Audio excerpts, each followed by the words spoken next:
In the vast, fertile plains nourished by the Indus River, one of the world's earliest and most enigmatic urban civilizations began to stir. Long before the pharaohs of Egypt raised their pyramids, small Neolithic villages dotted this landscape, their inhabitants mastering the rhythms of the land. These early communities, known as the Mehrgar culture, laid the critical groundwork for the societal explosion that was to follow. They were pioneers of agriculture, cultivating barley and wheat, and storing their surplus in meticulously constructed granaries. They also began the process of animal domestication, learning to manage herds of cattle, sheep, and goats. Over thousands of years, these scattered villages grew in size and complexity, their populations swelling with each successful harvest. This period, known as the early Harappan phase, saw the emergence of larger towns and the beginnings of regional trade. Pottery became more sophisticated, and the first signs of standardized production appeared, hinting at a more organized society. Then, around 2600 BCE, something remarkable happened. The civilization entered its mature phase, and great cities rose from the earth with astonishing speed and uniformity. Mohenjo-daro and Harappa became the twin jewels of this civilization, sprawling metropolises of brick and mortar. These were not chaotic sprawls, but masterfully planned urban centers, laid out on a precise grid system. Wide main streets, oriented to catch the prevailing winds, provided natural air conditioning. The engineering prowess of the Indus people was most evident in their management of water. Nearly every house had its own private well and a dedicated bathing area. Wastewater flowed from the homes into a complex network of covered drains running beneath the streets. This sanitation system was unparalleled in the ancient world, surpassing even those of the Romans 2 millennia later. The cities were divided into two main parts: a lower town for residences and a raised citadel. The citadel housed the city's most important public buildings, though notably, no grand palaces or temples have been found. Mohenjo-daro, the most famous of these structures, is the Great Bath. This large, sunken brick pool, sealed with bitumen, was likely used for important ritual purification. The uniformity of the civilization was one of its most striking features. Bricks were produced in standard sizes, with a consistent ratio of 4:1, across a territory larger than ancient Egypt. A highly standardized system of weights and measures, based on a binary and decimal system, governed all commerce.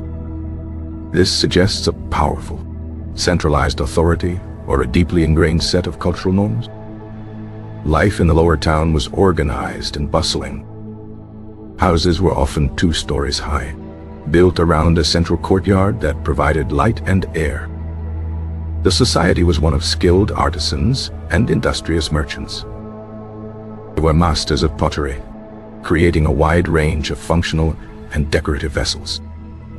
Jewelry was common, worn by both men and women.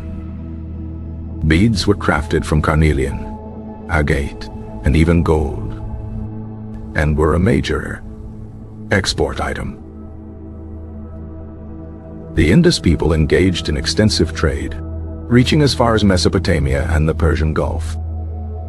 The discovery of a massive, man-made dockyard at the city of Lothal confirms their maritime capabilities. They traded cotton textiles, timber, and exotic beads for metals and other raw materials. Perhaps the most tantalizing legacy of this civilization is its script, found on thousands of small seals, pottery, and other artifacts. The Indus script remains undeciphered to this day. The seals themselves are masterpieces of miniature art. They most often depict animals, such as the bull, elephant, rhinoceros, and a mythical unicorn-like creature. These seals were likely used for trade, pressed into clay to mark ownership of goods. The inability to read their writing is the primary reason their social and political structure remains a mystery. Who ruled these great cities? There is no evidence of kings or royal dynasties in the way we see in Egypt or Mesopotamia. No grand tombs, no lavish palaces, no monuments to individual rulers have been discovered.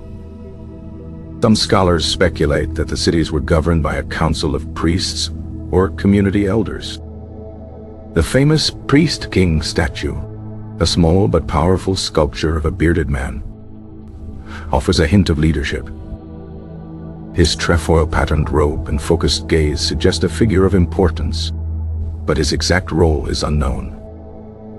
Their religious beliefs are similarly inferred rather than known. The prevalence of female figurines suggests the worship of a mother goddess, a symbol of fertility.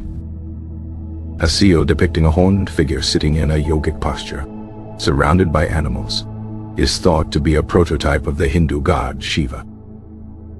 Animals were clearly revered, and certain trees, like the pipal, appear in their iconography. Burial practices were simple, with bodies interred in rectangular pits with a few pottery items. There were no elaborate preparations for the afterlife, a stark contrast to their Egyptian contemporaries. For nearly 700 years, this stable and prosperous civilization thrived in the Indus Valley. Then, around 1900 BCE, a slow and irreversible decline began. The great cities began to be abandoned, their populations dwindling over generations. The once meticulous urban planning faltered, and new constructions became shoddy and haphazard. The sophisticated drainage systems clogged and fell into disrepair. The standardized weights and measures, the hallmark of a unified economy, disappeared. Most tellingly, the elegant Indus script vanished, and with it, the literacy of an entire people. What caused this great unraveling? For decades, the theory of an invasion by nomadic Aryan tribes was popular. However, archaeological evidence shows no signs of widespread warfare or conquest. The current consensus points towards a more complex and insidious culprit: climate change. The monsoon patterns that had nourished the valley for millennia began to shift. Winters became colder and summers became drier, disrupting the delicate agricultural cycle. The Gaga-Hakra River, once a mighty waterway that supported numerous settlements, began to dry up. This environmental catastrophe would have choked the agricultural base of the civilization. With dwindling food surpluses, the large urban populations could no longer be sustained.